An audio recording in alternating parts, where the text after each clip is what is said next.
SIR নিয়ে নির্বাচন কমিশনের নতুন নির্দেশিকা অনুযায়ী আগামী 11 তারিখ অর্থাৎ 11ই ডিসেম্বর আপনাদের এই এনুমারেশন ফর্ম ডিজিটাইজ করার লাস্ট ডেট রয়েছে। অর্থাৎ বিএলওরা 11 তারিখের মধ্যে তিনারা সমস্ত ফর্ম ডিজিটাইজ করবেন 11 তারিখ, এবং 16ই ডিসেম্বর ড্রাফট লিস্ট পাবলিশড হবে।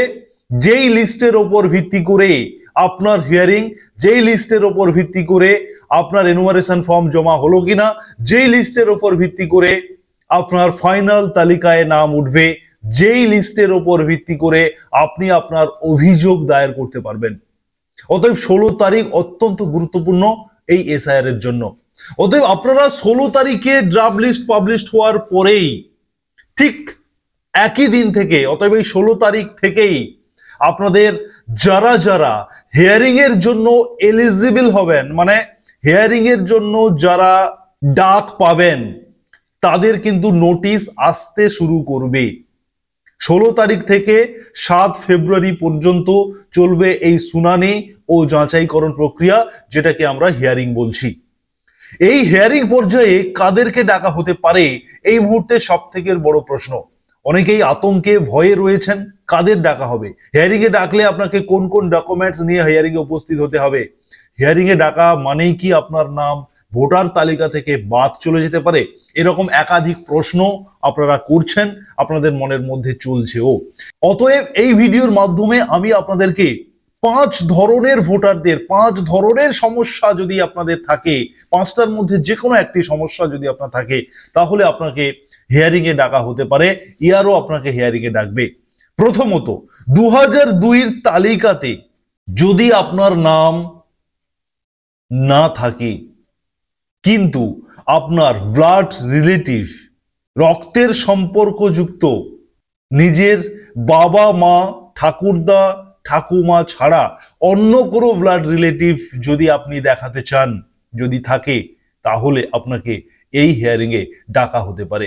অতএব 2002 লিস্টে আপনার নিজের নাম নেই কিন্তু আপনি অন্য কোনো ব্লাড রিলেটিভের ডকুমেন্টস দিতে চাইছেন, দিয়ে বোঝাতে চাইছেন যে আপনার 2002 আপনার রক্তের সম্পর্কযুক্ত কোনো ব্যক্তির 2002 লিস্টে নাম ছিল, সেই সূত্রে আপনি এই 2025-এর বা 26-এর এসআইআর এ আপনি নিজের নামটা নথিভুক্ত করতে চান, সেক্ষেত্রে আপনাকে হিয়ারিং এ ডাকা হতে পারে। এবং আপনি যার ডকুমেন্টস দিয়ে, যেই ব্লাড রিলেটিভ ব্যক্তির ডকুমেন্টস দিয়ে আপনি আপনার এসআইআর এ নাম তুলতে চাইছেন, তিনাকে সশরীরে উপস্থিত হতে পারে। আর তিনি যদি মারা যান, সেক্ষেত্রে আপনাকে লিগ্যাল প্রুফ দেখাতে হবে যে তিনার সঙ্গে আপনার অরিজিনালি রক্তের সম্পর্ক রয়েছে।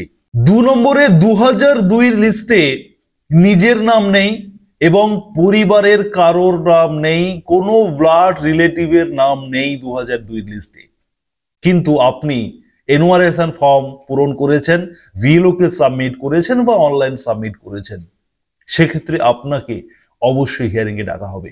আপনাকে প্রমাণ করাতে হবে যে আপনার যদি 2002 লিস্টে নাম না থাকে, আপনার পরিবারের কারোর যদি 2002 লিস্টে নাম না থাকে, সেক্ষেত্রে ইলেকশন কমিশন অফ ইন্ডিয়ার পক্ষ থেকে নোটিশ দিয়ে জানিয়ে দেওয়া যে আরো 11খানা ডকুমেন্টের কথা বলা হয়েছে, সেই ডকুমেন্টের মধ্যে যে কোনো একটি ডকুমেন্ট নিয়ে আপনাকে উপস্থিত হতে হবে। যদি তার মধ্যে, এই 11খানা ডকুমেন্টের মধ্যে যদি আপনার না থাকে, সেক্ষেত্রে আপনি বলবেন আমার শুধুমাত্র আধার কার্ড রয়েছে, আমি সেটা দিয়েই এনুমারেশন ফর্ম সাবমিট করেছি, তাহলে আপনাকে হিয়ারিং এ শুধু আধার কার্ড নিয়েই যেতে হবে। আপনি এসআইআর এ উতরে যাবেন কিনা সেটা পুরোটাই নির্ভর করছে যিনারা হিয়ারিং অফিসার যারা রয়েছেন, ইয়ারও সহ যারা ইলেকশন কমিশনের হায়ার অথরিটি যারা থাকবেন, তাদের ওপরেই বিচার বিবেচনার উপরে নির্ভর করবে। অর্থাৎ যাদের 2002 লিস্টে যাদের নাম নেই, পরিবারের কারোর নাম নেই, তাদেরকে অবশ্যই হিয়ারিং এ ডাকা হবে। এবারে 3 নম্বরে বলা হচ্ছে যে ফর্মে ভুল তথ্য দিলে, ইচ্ছাকৃতভাবে যদি আপনি আপনার এনুমারেশন ফর্মটা ভুল তথ্য দিয়ে ফিল আপ করেন, সেক্ষেত্রে কিন্তু যিনি ইয়ারও রয়েছেন তিনি যদি মনে করেন এই ফর্মগুলো তো সবই ভেরিফিকেশন হচ্ছে, এই ভেরিফিকেশনের সময় যখন দেখা হচ্ছে যে আপনি আপনার ফর্মটাকে ভুল ইনফরমেশন দিয়েছেন, তাহলে আপনাকে কিন্তু ডাকা হবে। সেটা আপনার ইচ্ছাকৃতও হতে পারে। অনেকেই এরকম রয়েছেন যারা ইচ্ছাকৃতভাবে ভুলভাল ইনফরমেশন দিয়ে তিনি ফিল আপ করে দিয়েছেন, তিনাকে তো 100% হিয়ারিং এ ডাকা হবে।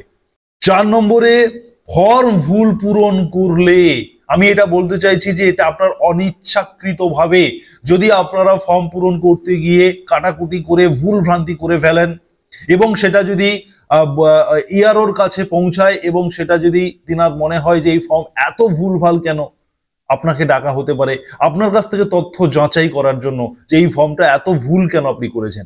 সে কারণে এনুমারেশন ফর্ম আমরা আপনাদেরকে বারংবার ভিডিওর মাধ্যমে জানিয়েছিলাম যে এনুমারেশন ফর্মে আপনারা কোনো ভুল করবেন না। যদি ভুল করেন একটা লাইনে কাটুন এবং স্পষ্ট করে পাশে লিখুন যাতে কোনোভাবে বুঝতে অসুবিধা না হয়। এটা কিন্তু আমি আপনাদেরকে বলেছিলাম এবং সেটাই হচ্ছে আপনাদের এই মুহূর্তে ইস্যু হয়ে যাবে। যদি আপনি আপনার ফর্মে খুব বেশি কাটাকুটি করে জিনিসটা যদি বোঝার জন্য যদি না বোঝা যায়, অস্পষ্ট হয়ে যায়, সেক্ষেত্রেও কিন্তু আপনাকে হিয়ারিং এ ডাকা হতে পারে।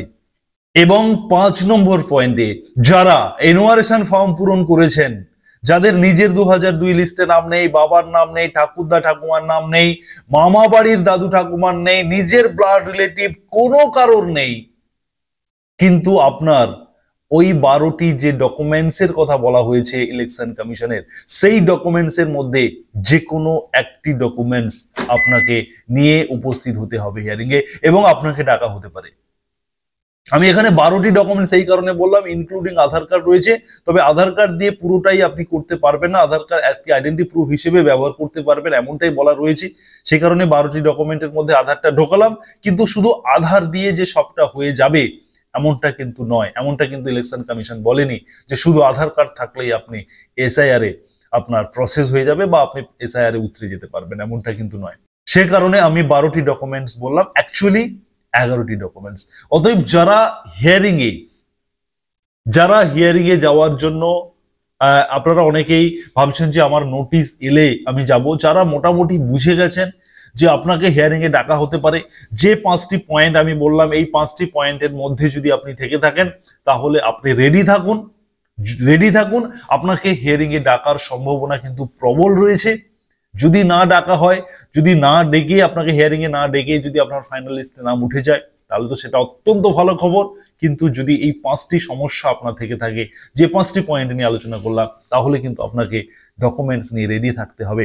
16 তারিখ থেকেই কিন্তু হিয়ারিং শুরু হবে, 16 তারিখ থেকেই আপনাদের শুনানি এবং যাচাইকরণ প্রক্রিয়ার কাজটা কিন্তু, যেটাকে আমরা হিয়ারিং বলছি, সেটা শুরু হয়ে যাবে। অবশ্যই আপনারা এসআইআর সংক্রান্ত সমস্ত আপডেট পেতে অবশ্যই সুরজিৎ একাডেমি ইউটিউব চ্যানেলকে সাবস্ক্রাইব করে রাখবেন, নোটিফিকেশন বেল বাটন অন করবেন এবং এই ভিডিওটি আপনার বন্ধু বান্ধবদের শেয়ার করে দেবেন। আর যারা ফেসবুক থেকে দেখছেন অবশ্যই ফলো দিতে ভুলবেন না। ধন্যবাদ।